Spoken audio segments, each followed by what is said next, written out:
Goa murder case में इस वक्त की सबसे बड़ी खबर के साथ शुरुआत करेंगे। अभी बच्चे का पोस्टमार्टम खत्म हुआ और शुरुआती बातें जो पता चली है, जो सामने आई है, वो ये कि बच्चे के जिस्म पर कट का कोई निशान मौजूद नहीं है। कोई भी निशान बच्चे के शरीर पर नहीं मिला। ऐसे में पुलिस को यह शक है कि बच्चे की हत्या गला दबाकर की गई। फिलहाल जांच पड़ताल जारी है, लेकिन आरोपी मां सूचना सेठ को जब कोर्ट के सामने पेश किया गया तो वो कुछ भी नहीं बोली। कोर्ट ने उसे 14 जनवरी तक फिलहाल पुलिस हिरासत में भेज दिया है, जहां लंबे सवालों का सामना उसे करना होगा। नंबर 1 चैनल नंबर 1 शो कच्चा चिट्ठा आपके साथ मैं हूं सबीना तामंग देशमुख। कच्चा चिट्ठा की शुरुआत आज की सबसे बड़ी खबर के साथ। गोवा में हुए मर्डर से बहुत से सवाल यहां पर खड़े हो चुके हैं। इस मर्डर को लेकर आरोपी सूचना सेठ से लगातार लंबी पूछताछ अब की जा रही है। जांच का दायरा भी बढ़ गया है। सबसे बड़ा सवाल यही है कि उसने अपने 4 साल के बेटे का मर्डर आखिर किया तो क्यों किया? क्योंकि जो मां बच्चे के लिए अपनी जान की बाजी लगाने से भी पीछे नहीं हटती, अपनी जान न्योछावर पल भर में कर देती है, आखिर वो अपने जिगर के टुकड़े की जान कैसे ले सकती है?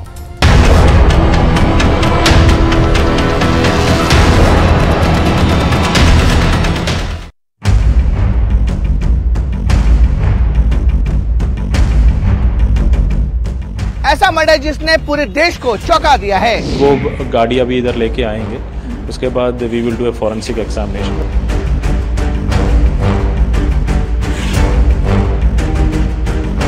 ऐसा मर्डर जिसने पुलिस को भी झकझोर कर रख दिया है। उस टाइम इमीडिएटली जब डाउट आया तो they inform the police station also.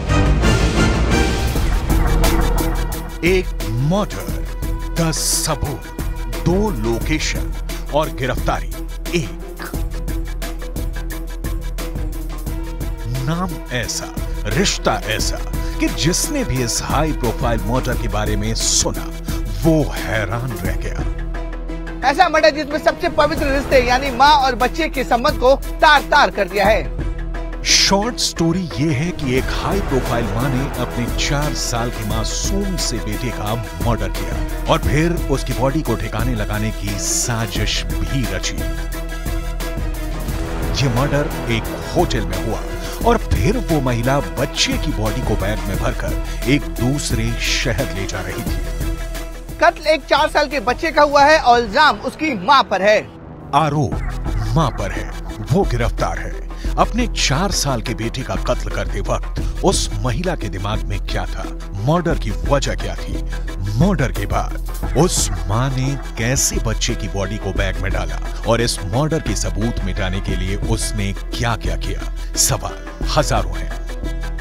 जिस मां पर मर्डर का इल्जाम है वो एक कंपनी की CEO है। जिस मां पर अपने बच्चे के कत्ल का इल्जाम है उसे देश की 100 प्रतिभाशाली महिलाओं की लिस्ट में शामिल किया जा चुका है। अपने ही बेटे की मर्डर की आरोपी ये महिला आर्टिफिशियल इंटेलिजेंस की एक्सपर्ट है, यानी एजुकेशन, उसका हाई प्रोफाइल करियर, उसकी शोहरत, इन सब को पीछे छोड़ते हुए दिलो दिमाग पर हैवानियत इस कदर चढ़ी कि महिला ने अपने 4 साल के बच्चे का कत्ल कर दिया।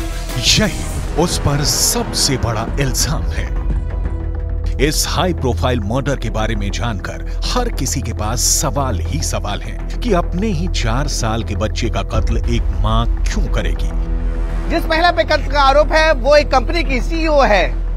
CEO यानी चीफ एग्जीक्यूटिव ऑफिसर। इस हाई प्रोफाइल मर्डर के बारे में जिसने भी सुना उसे जैसे शॉक लगा है। वो पूछ रहा है कि आखिर एक मां अपने बच्चे का कत्ल कैसे कर सकती है? आखिर एक मां अपने बच्चे की जान कैसे ले सकती है? आरोपी महिला का नाम है सूचना सेठ, उम्र 39 वर्ष, काम एक IT कंपनी की CEO। ये कंपनी बेंगलुरु में है। आरोप अपने 4 साल के बेटे की हत्या का है। कत्ल की लोकेशन गोवा का एक होटल। अपने 4 साल के बेटे का मर्डर करने की आरोपी सूचना सेठ तब गिरफ्तार की गई जब वो बच्चे के शव को टैक्सी में रखकर बेंगलुरु फरार हो रही थी। होटल के स्टाफ ने पुलिस को बताया कि 8 जनवरी को सूचना सेठ अपने कमरे से अकेले बाहर निकली और बेंगलुरु के लिए टैक्सी बुक करने को कहा। इस दौरान सूचना सेठ ने होटल के रिसेप्शन पर भी इंतजार किया। उसके साथ वो बैग था जिसमें उसके बेटे का शव था, लेकिन वो बहुत ही सामान्य दिखने की कोशिश करती रही। होटल स्टाफ ने महिला से कहा कि कैब का किराया ज्यादा होगा और उसे फ्लाइट से बेंगलुरु जाने की सलाह दी, लेकिन सूचना सेठ टैक्सी से ही जाने की जिद करती रही। आरोपी सूचना सेठ जैसे ही गोवा के होटल से चेकआउट करती है, वो होटल के स्टाफ से बेंगलोर जाने के लिए टैक्सी बुक करने के लिए कहती है। सूचना सेठ होटल के गेट के पास खड़ी रहती है। उस समय भी उसके पास वो बैग मौजूद रहता है जिस बैग में उसके 4 साल की बेटे की लाश रखी थी। इसके बाद होटल स्टाफ ने टैक्सी बुलाई। जब टैक्सी आई तो उसने लाश वाला बैग ड्राइवर की मदद से कार की डिक्की में रखा, ठीक आम लगेज की तरह से, जिससे सूचना अपना सामान लेकर बेंगलुरु रवाना हो गई। ऐसा एक माँ कर रही थी। ये जानकर अब ड्राइवर भी हैरान है, होटल का स्टाफ भी हैरान है। पुलिस को तो बड़ा झटका लगा ही है। पुलिस ने सीसीटीवी चेक किया, जिसमें सूचना अपने बेटे के साथ होटल में आती दिखती है। हालांकि चेकआउट के वक्त वो अकेली थी। इसी के बाद गोवा पुलिस हरकत में आई। सूचना सेठ ने अपने 4 साल के बच्चे का शव एक बैग में रखा हुआ था। पुलिस के मुताबिक वो शव को गोवा से बेंगलुरु लेकर ठिकाने लगाना चाहती थी। यानी बेटे का मर्डर करके लाश को ठिकाने लगाने वाला दिमाग भी एक माँ का ही था। इसी बात से सब हैरान हैं। Once she checked out the staff of the hotel, when they were cleaning the room, they found some red colored stains which they suspected to be blood. And there was another suspicion because when she came with the boy and she left, there was no boy. So immediately they informed the police station. The police station team under the leadership of PI Paresh immediately went to the hotel. सूचना सेठ बेटे की लाश को लेकर ही गोवा से बेंगलुरु जा रही थी, लेकिन पुलिस को इसकी खबर मिल गई और सूचना सेठ को गिरफ्तार कर लिया गया। उसके पास से बैग मिला जिसमें उसके ही बेटे का शव था। इस मामले में गोवा पुलिस को सीसीटीवी फुटेज भी मिले हैं जिसकी जांच चल रही है। एफएसएल भी इस पूरे मामले में सुराग खोजने की कोशिश कर रही है। वहीं दूसरी तरफ गोवा पुलिस आरोपी महिला के कॉल डिटेल्स भी खंगाल रही है। अब सवाल है कि कत्ल का पता कैसे चला, कैसे लगा कि सूचना सेठ के पास कोई लाश है, कैसे पुलिस को शक हुआ कि उसे गिरफ्तार कर लिया गया। आरोपी महिला ने जैसे ही होटल से बाहर निकली यानी कि चेकआउट किया, उसी समय से इस हत्याकांड के पर्दाफाश होना शुरू हो चुका था और कुछ ही घंटों में गोवा पुलिस ने आरोपी महिला को गिरफ्तार कर लिया। सूचना सेठ ने होटल से चेकआउट किया। उसके बाद होटल का स्टाफ उस कमरे की सफाई करने गया। तब सफाई करने वालों को वहां खून के धब्बे दिखाई दिए और उसी के बाद हड़कंप मच गया। होटल का स्टाफ इसलिए परेशान था क्योंकि जब सूचना सेठ 6 जनवरी को गोवा के होटल में आई थी, तब अपने साथ बेटे को भी लाई थी। लेकिन जब 8 जनवरी को उसने चेकआउट किया, तब साथ में बेटा नहीं था। वो इसलिए क्योंकि तब उसके बेटे की लाश उसके बैग में थी। आरोप है कि सूचना सेठ ने बेटे का कत्ल किया और फिर उसे ठिकाने लगाने की कोशिश कर रही थी। होटल स्टाफ को खून के धब्बे देखने के बाद कुछ शक हुआ तो उसने फौरन पुलिस को खबर दी। गोवा की पुलिस होटल पहुंची, फिर टैक्सी ड्राइवर को रास्ते में फोन किया ताकि सूचना सेठ से बात की जाए। इस दौरान जब पुलिस ने सूचना सेठ से उसके 4 वर्ष के बेटे के बारे में पूछताछ की तो सूचना सेठ ने बताया कि उसका बेटा गोवा में एक दोस्त के यहाँ पर है। सूचना ने पुलिस को एक पता भी बताया। जब पुलिस ने सूचना सेठ के दिए गए पते के बारे में जांच की तो पता चला कि वो एड्रेस तो फर्जी था। गोवा पुलिस ने ड्राइवर को बीच रास्ते में ही कॉल किया और कोंकणी भाषा में कहा कि वो कर्नाटक के नजदीकी पुलिस स्टेशन में जल्द से जल्द पहुंचे। ड्राइवर ने गोवा पुलिस की बात मानी और नजदीक पुलिस स्टेशन पहुंचा, जहां पर पुलिस ने टैक्सी से 4 साल के बच्चे की बॉडी एक बैग से बरामद की। टैक्सी ड्राइवर सूचना को लेकर कर्नाटक के चित्रदुर्ग पुलिस स्टेशन पहुंचा और फिर जब बैग से लाश मिली तो पुलिस ने उससे पूछताछ की। तब भी बताया जा रहा है कि उसे बेटे की लाश देखने के बाद भी कोई ऐसा रिएक्शन नहीं दिया जिससे लगे कि वो हैरान है। ठीक उसी वक्त सूचना सेठ को गिरफ्तार कर लिया गया। एफआईआर दर्ज की गई और उसे अपने बेटे के मर्डर के आरोप में हवालात पहुंचा दिया गया। Prima facie it looked like blood. And he got the contact details of the driver, and through the driver he made contact with the lady also, and asked about the whereabouts about the boy. And when she said the boy has been asked to stay with one of her friends in Madgaon, so Paresh insisted for the details of the address of the place where the boy has been asked to stay. So she gave a address which was verified by PI Fathoda, and when PI Fathoda was asked to verify, when PI Fathoda went to verify that address was found to be fake. अब तक की जांच में पता चला कि आरोपी सूचना का झगड़ा उसके पूर्व पति से हुआ, जिसके बाद उसने 4 साल के बच्चे की हत्या कर दी। गोवा पुलिस अभी भी तफ्तीश कर रही है कि आखिरकार इस हत्याकांड के पीछे असली वजह क्या थी। सूचना मूल रूप से पश्चिम बंगाल की रहने वाली है। वो बेंगलुरु में रहती थी और जबकि उसके पति केरल के रहने वाले हैं और अभी इंडोनेशिया में बताए जा रहे हैं। इस मर्डर के बाद पुलिस ने सूचना सेठ के पति को फौरन भारत बुला लिया। सूचना की 2010 में शादी हुई थी। 2019 में उसने एक बेटे को जन्म दिया था। हालांकि 2020 में सूचना का पति से विवाद हुआ और दोनों के बीच तलाक की नौबत आ गई। मामला कोर्ट में है और कोर्ट ने कहा कि बच्चे के पिता हर रविवार को उससे मिल सकते हैं, लेकिन सूचना नहीं चाहती थी कि तलाक के बाद उसके पति बच्चे से मिले। बस यहीं से विवाद बढ़ा और इसी के बाद सूचना सेठ ने अपने 4 साल के बेटे की हत्या का प्लान बनाया। मां ने अपने 4 साल के बेटे का कत्ल कर दिया और फिर किसी शातिर अपराधी की तरह उसके शव को ठिकाने लगाने की कोशिश भी की। ये काम एक आईटी कंपनी की सीईओ कर रही थी। सूचना सेठ के लिंक्डइन प्रोफाइल बताती है कि वो एक आर्टिफिशियल इंटेलिजेंस एथिक्स एक्सपर्ट है। वो डेटा साइंटिस्ट है। उसके पास डेटा साइंस और एआई में काम करने का 12 साल का तजुर्बा है। एक चौंकाने वाली बात यह भी है कि सूचना सेठ को वर्ष 2021 में एआई एथिक्स लिस्ट में 100 प्रतिभाशाली महिलाओं की लिस्ट में चुना गया था। वो डेटा एंड सोसाइटी में मोजिला फेलो, हार्वर्ड यूनिवर्सिटी के बर्ग बेन क्लेन सेंटर में फेलो और रमन रिसर्च इंस्टीट्यूट में रिसर्च फेलो रह चुकी है। पढ़ाई लिखाई और टेक्नोलॉजी के तजुर्बे के साथ बड़े बड़े संस्थान से जुड़ी रही सूचना सेठ अब सलाखों के पीछे है। पति से झगड़ा और फिर गुस्से में बेटे का मर्डर। हत्या के इस हाई प्रोफाइल केस ने पूरे देश को परेशान कर दिया है।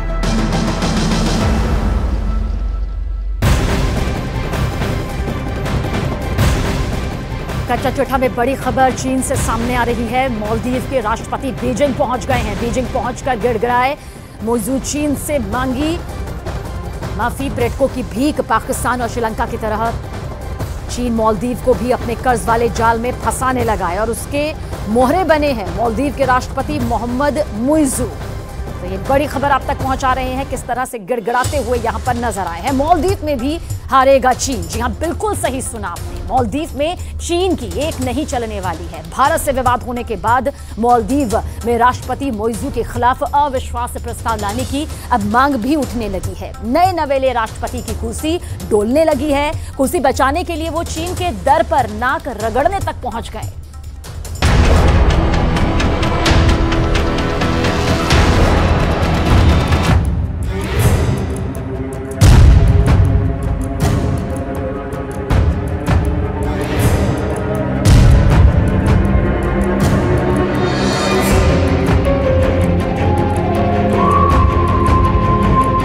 कहते हैं जब गीदड़ की मौत आती है तो वो शहर की तरफ भागता है। सोशल मीडिया पर मालदीव के राष्ट्रपति मुइज़ू को लेकर यह मुहावरा ट्रेंड कर रहा है। भारत से विवाद के बाद मालदीव के राष्ट्रपति मुइज़ू चीन पहुंचे हुए हैं। वहीं मालदीव में उनके खिलाफ अविश्वास प्रस्ताव की तैयारी हो रही है। कुल मिलाकर भारत से विवाद के बाद अपने घर में घिर गए हैं मालदीव के राष्ट्रपति। प्रधानमंत्री नरेंद्र मोदी पर अपमानजनक टिप्पणी करना मालदीव की सरकार को काफी भारी पड़ता नजर आ रहा है। मालदीव सरकार टिप्पणी करने वाले अपने तीनों नेताओं को सस्पेंड कर चुकी है, मगर भारत के सख्त रुख से मालदीव की सरकार के सिर पर संकट के बादल मंडरा रहे हैं। वहां सरकार गिरने के आसार दिख रहे हैं, क्योंकि मालदीव में विपक्ष राष्ट्रपति मोहम्मद मुइज़ू को सत्ता से बेदखल करने की मांग कर रहा है। मालदीव के सांसद अली अजीम ने सोशल मीडिया प्लेटफॉर्म एक्स पर सरेआम सरकार के खिलाफ अविश्वास प्रस्ताव लाने की मांग की है। उन्होंने लिखा कि मालदीव के राष्ट्रपति मोहम्मद मुइज़ू को उनके पद से हटाने के लिए कदम उठाए जाने चाहिए। यानी भारत विरोधी कदम उठाकर मालदीव की सरकार ही खतरे में पड़ गई है। मालदीव के पूर्व खेल मंत्री अहमद महलूफ ने कहा है कि भारत के बॉयकॉट का मालदीव की अर्थव्यवस्था पर गहरा असर पड़ेगा। मुझे चिंता है कि हमें दोनों देशों के बीच विवाद का खामियाजा भुगतना मुश्किल होगा।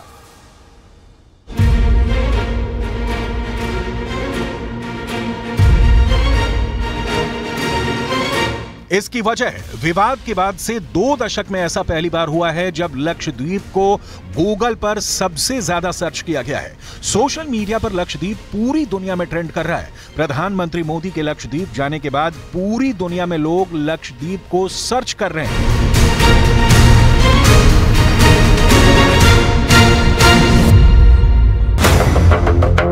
इस पूरे विवाद पर न्यूज 18 इंडिया ने लक्षद्वीप के प्रशासक प्रफुल्ल पटेल से बात की।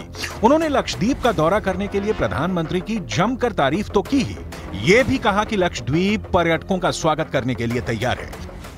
सच बताए तो जो होना चाहिए इतना 7 दशक तक नहीं हुआ है, वो पीड़ा का विषय है।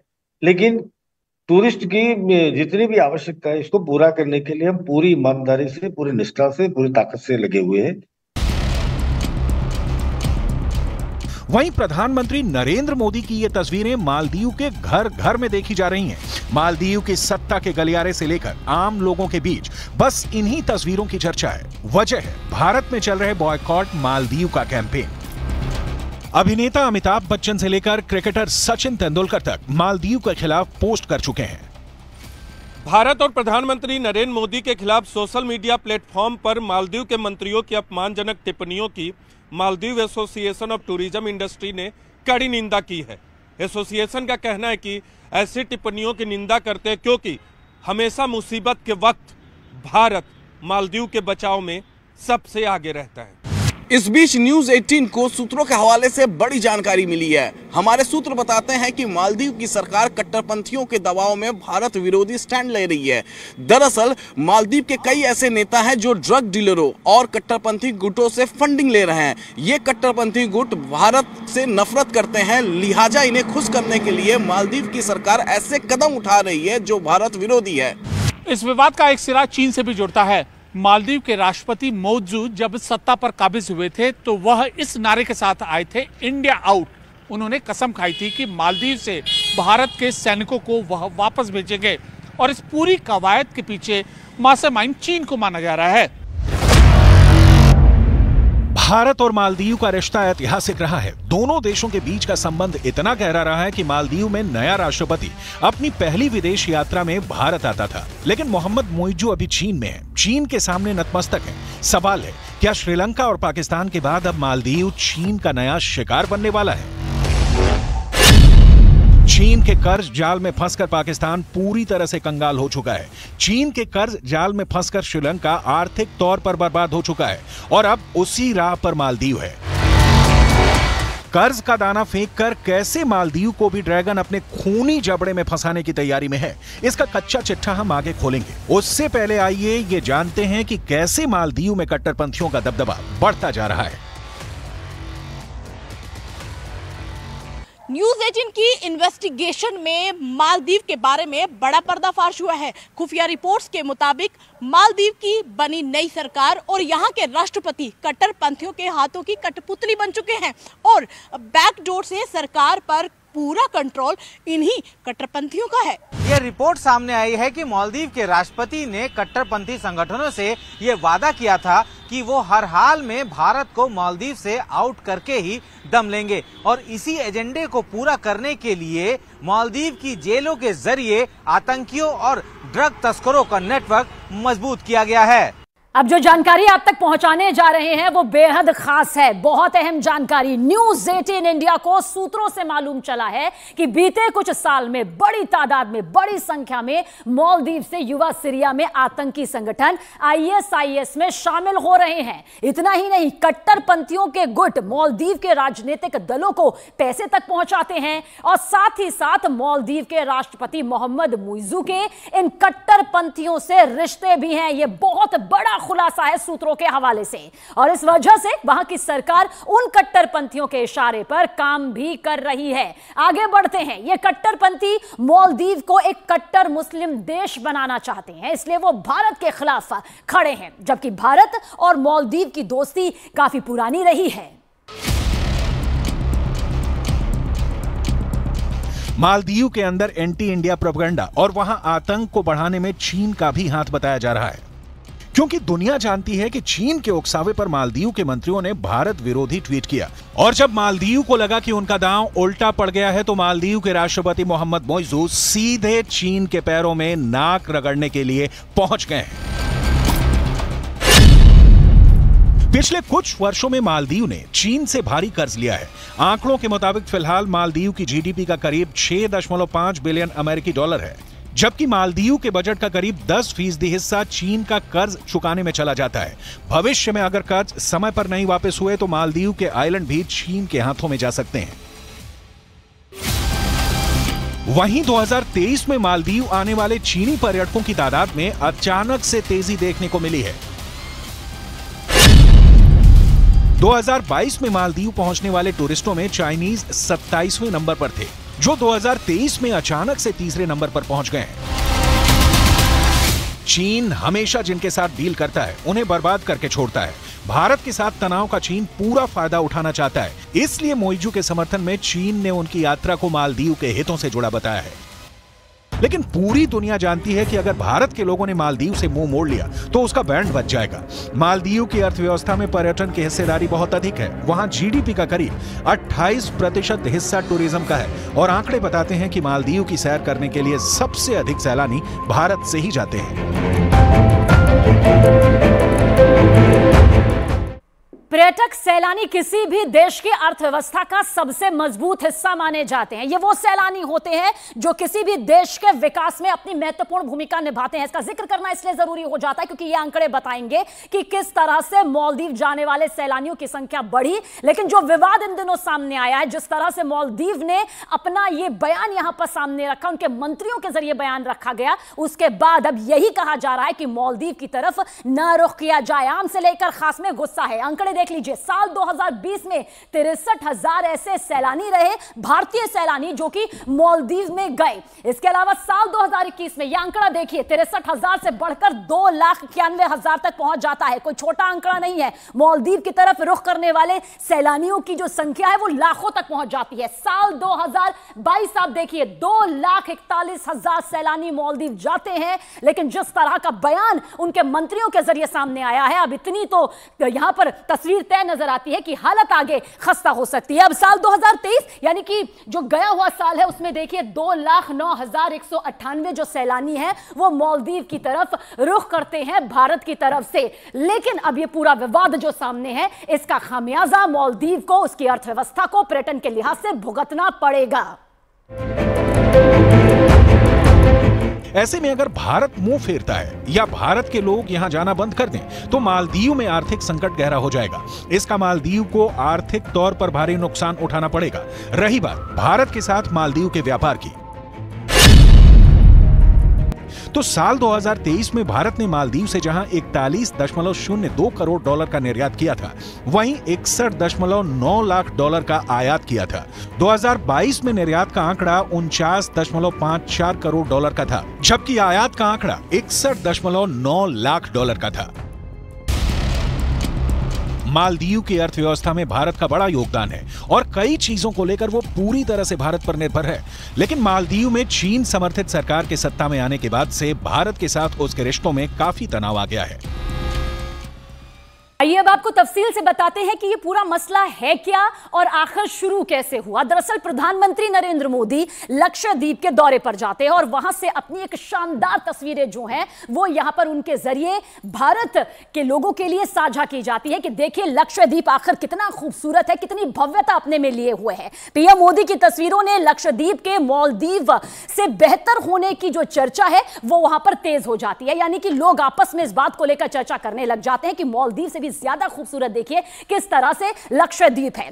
मंत्री मरियम शूना ने प्रधानमंत्री नरेंद्र मोदी पर आपत्तिजनक इस तस्वीर को देखने के बाद वो कर देती है, उनकी तरफ से ट्वीट आता है जिसके बाद घमासान यहां पर मच जाता है। और मंत्री मालशा शरीफ ने भी प्रधानमंत्री नरेंद्र मोदी पर अपमानजनक पोस्ट यहां पर उनके जरिए भी कर दिया जाता है। मंत्री अब्दुल्ला मेजूम माजिद ने भी भारत का मजाक इस तस्वीर के सामने आने के बाद उड़ाया, जिसके बाद यह पूरा विवाद पूरी तरह से यहां पर फैल जाता है। और देखिए भारत की तरफ से कदम जो उठाए जाते हैं उसके बाद मालदीव जो है वो यहां पर झुका नजर आता है। अपने तीनों ही डिप्टी मंत्रियों को उनके जरिए बर्खास्त कर दिया जाता है, निष्कासित कर दिया जाता है।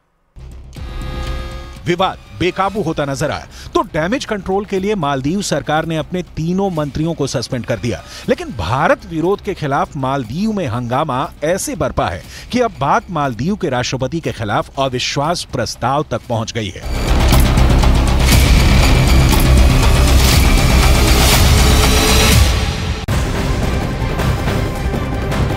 और कच्चा चिट्ठा में इस वक्त की बड़ी खबर इजराइल से आ रही है। अमेरिका को ये खौफ है कि अब युद्ध पूरे पश्चिम एशिया में फैल सकता है और इसी को लेकर अमेरिका के विदेश मंत्री एंटनी ब्लिंकन ने इजराइल के रक्षा मंत्री योव गैलेंट से मुलाकात भी की। इजराइल की राजधानी तेल अवीव में हुई मुलाकात के दौरान ब्लिंकन ने कहा कि अब जरूरत है कि इस युद्ध का दायरा ना बढ़े और जल्द से जल्द इसका समाधान भी निकाला जाए। साफ है कि अमेरिका बहुत ज्यादा इस वक्त दबाव में है।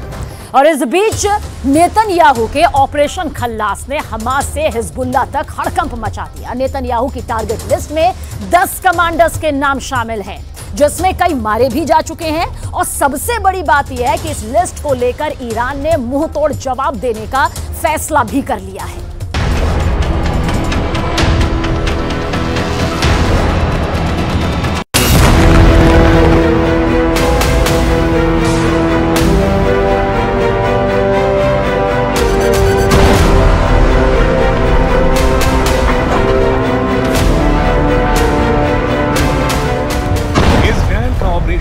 खल्लास शुरू हो चुका है। ऑपरेशन खल्लास में 10 बड़े कमांडर टारगेट पर हैं और कई मारे जा चुके हैं। कौन जिंदा है, कौन मुर्दा? नेतन्याहू की लिस्ट हमास और हिजबुल्लाह को डराने लगी है।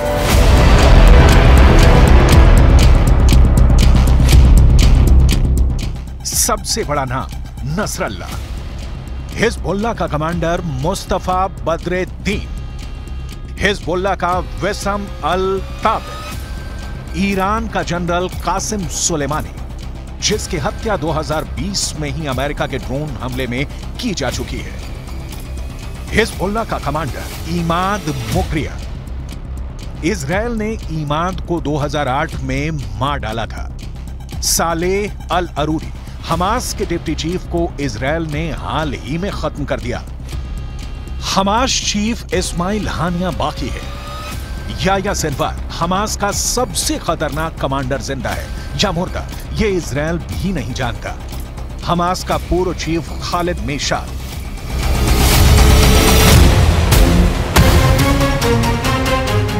ऐसे 10 बड़े चेहरे हैं जिसे नेतन्याहू इजराइल के लिए सबसे बड़ी मुश्किल मानते हैं और उन्हें खत्म कर देना चाहते हैं। इन 10 शहरों में वो आधे का सफाया भी कर चुके हैं, लेकिन बचे हुए लीडर और कमांडर ने इजराइल की नाक में दम कर रखा है। इस युद्ध में भी हिजबुल्लाह चीफ हसन नसरल्लाह हो या फिर हमास के पॉलिटिकल लीडर इस्माइल हानिया, सब कुछ इन्हीं के इशारे पर हो रहा है। यही वजह है कि इजराइल की सेना गाजा से लेकर लेबनान तक ऑपरेशन को और तेज कर दिया है। तारीख 3 जनवरी 2023, जगह लेबनान की राजधानी बेरूत। हमास के डिप्टी लीडर सालेह अल अरूरी की बेरूत में ही ड्रोन स्ट्राइक में मौत हुई है। तारीख 8 जनवरी 2023, जगह दक्षिणी लेबनान। मारा गया हिजबुल्लाह का बड़ा कमांडर विसम अल ताबिर, इसकी भी इजराइल के एयर स्ट्राइक में मौत हो चुकी है। कुल मिलाकर नेतन्याहू का ऑपरेशन खल्लास तेज हो गया है।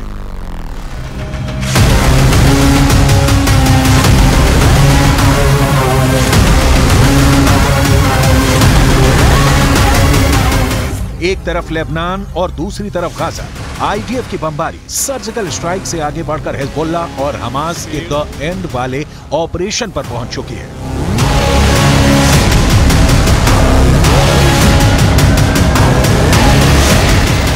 गाजा से लेकर लेबनान तक इजराइल अपने दुश्मनों को चुन चुन कर मार रहा है।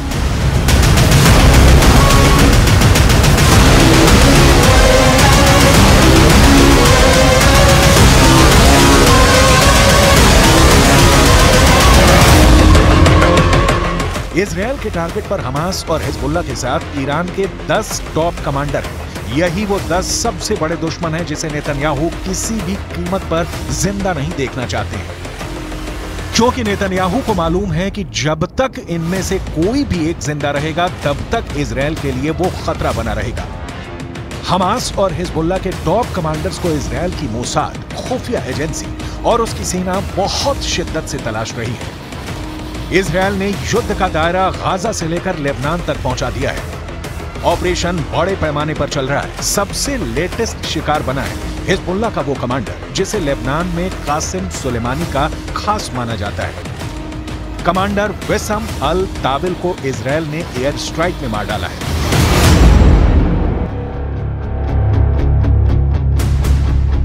ताविल हिजबुल्लाह की स्पेशल फोर्स रादवान का कमांडर था। उसके पास जिम्मेदारी बड़ी थी, यानी इजरायल को टक्कर देना, उस पर हमले बढ़ाना। इसलिए उसे दक्षिण में यानी इजरायल की सीमा पर ऑपरेशन का चार्ज दिया गया था। हिजबुल्लाह का कमांडर विसम अल ताविल एक कार में सवार था। वो बहुत खुफिया तरीके से एक लोकेशन पर जा रहा था, तभी इजरायल ने उस पर एयर स्ट्राइक की। 7 अक्टूबर को शुरू हुए युद्ध से लेकर अब तक हिजबुल्लाह के करीब 130 लड़ाके मारे जा चुके हैं, जबकि विसम अल ताविल की मौत ने नसरल्लाह को बड़ा झटका दिया है। दक्षिण लेबनान यानी इजरायल के बॉर्डर पर हिजबुल्लाह की लड़ाकों की कमर टूट गई है, क्योंकि ये बात नसरल्लाह बहुत अच्छी तरह से जानते हैं कि विसम अल ताविल की तरह उन्हें दूसरा कमांडर मिलना मुश्किल है। इस वक्त जब हमास के साथ ही इजरायल की सेना हिजबुल्लाह से भी युद्ध कर रही है, तब उनके लिए विसम अल ताविल जैसे कमांडर बहुत जरूरी बन गए हैं। विसम अल ताविल को दक्षिण लेबनान के बॉर्डर पर लंबे वक्त से तैनात किया गया था। उसे यहां का चप्पा चप्पा मालूम था। वो जानता था कि इस मोर्चे पर इजरायल को कैसे हराया जा सकता है। ताविल की तस्वीर हसन नसरल्लाह के साथ भी है। ताविल की फोटो कासिम सुलेमानी के साथ भी है। हिजबुल्लाह चीफ हसन नसरल्लाह अपने इस कमांडर पर कितना भरोसा करता है, उसे आप इस तस्वीर से समझ सकते हैं। नसरल्लाह दक्षिणी लेबनान में युद्ध से जुड़ी जानकारी सीधे विसम अल ताविल से लेता था। ताविल पर ना सिर्फ हिजबुल्लाह चीफ का भरोसा था, बल्कि हर उस शख्स से था जिसका वास्ता कहीं ना कहीं हिजबुल्लाह है। और इस वक्त इजरायल के टारगेट पर हिजबुल्लाह का हर ठिकाना है।